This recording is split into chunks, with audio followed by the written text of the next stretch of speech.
Oui, là est bien le problème. Tu ne peux pas être toi-même.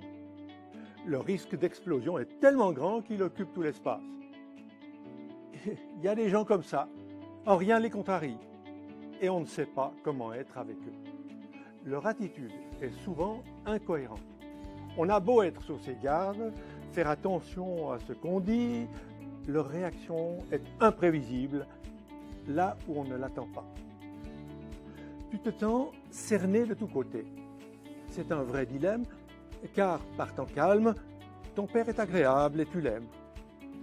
Mais lorsqu'il est démonté, tu n'as qu'une envie, te retirer dans ta cabane, fermer ta porte à clé. C'est vraiment difficile de s'adapter à un tel comportement. Même ta mère a de la difficulté. Elle se fait toute petite, inexistante. Tu ne peux pas compter sur son aide pour être toi-même. C'est un peu ça.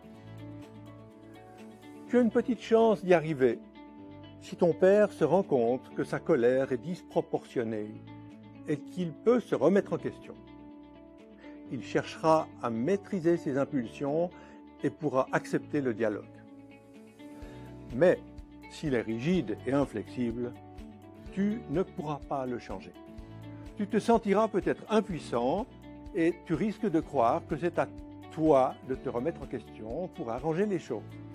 Rien n'est moins sûr. Si tu penses qu'il est comme ça à cause de toi, tu fais fausse route. Tout le monde reconnaît qu'il a mauvais caractère. Tu n'es pas seul face à lui. Tu n'as qu'un choix à faire. Prendre le chemin du respect de toi-même. C'est ce qui fera de toi un homme, une femme adulte. Certes, tout n'est pas encore évident pour toi, mais c'est en affrontant les difficultés de la vie que tu forgeras ton caractère, en le faisant librement. Ton père te fait sans doute peur quand il explose. L'air que tu respires devient lourd. Tu retiens ton souffle. Tu n'es pas libre. Comment donc te protéger? Dans sa colère, ton père ne respecte aucune limite. Rien ne lui résiste. Tu as besoin de poser des limites pour protéger ton espace vital. À toi de trouver de bonnes protections, un environnement sain, un meilleur air à respirer.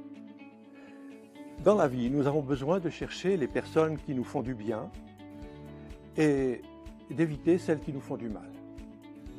Tu as besoin d'ouverture, de respect, d'encouragement. Pour ma part, j'ai fait un grand pas quand j'ai réalisé, il y a quelques années, que j'étais seul propriétaire de ma vie. Moi seul pouvais dire non à ce qui n'était pas bon pour moi. J'ai donc décidé de ne plus me laisser dicter mes choix par les autres. J'avais assez donné pour leur plaire, sans en retirer un vrai avantage. Peut-être crois-tu, comme tant d'autres, qu'il faut faire plaisir pour recevoir un retour. Autrement dit, penser aux autres plutôt qu'à soi. Je te le dis franchement, plus tu auras pris soin de toi-même, plus tu seras à même d'être en bonne relation avec les autres. C'est en effet la relation juste avec soi qui définit une relation juste avec les autres. Pour cela, il faut apprendre à se connaître soi-même en s'écoutant dans le calme. Tu comprends mieux sans doute pourquoi les explosions de ton père ne sont pas favorables à cet exercice.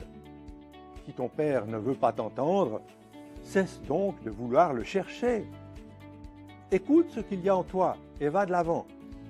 Apprends à croire en toi, à te faire confiance. C'est cela dont tu as besoin. De personnes qui croient en toi, qui ont un regard bienveillant sur toi. C'est le contraire du repli sur soi. Nous aspirons tous à la vie. Certaines personnes nous en montrent le chemin. Elles sont les témoins vivants de nos aspirations les plus profondes.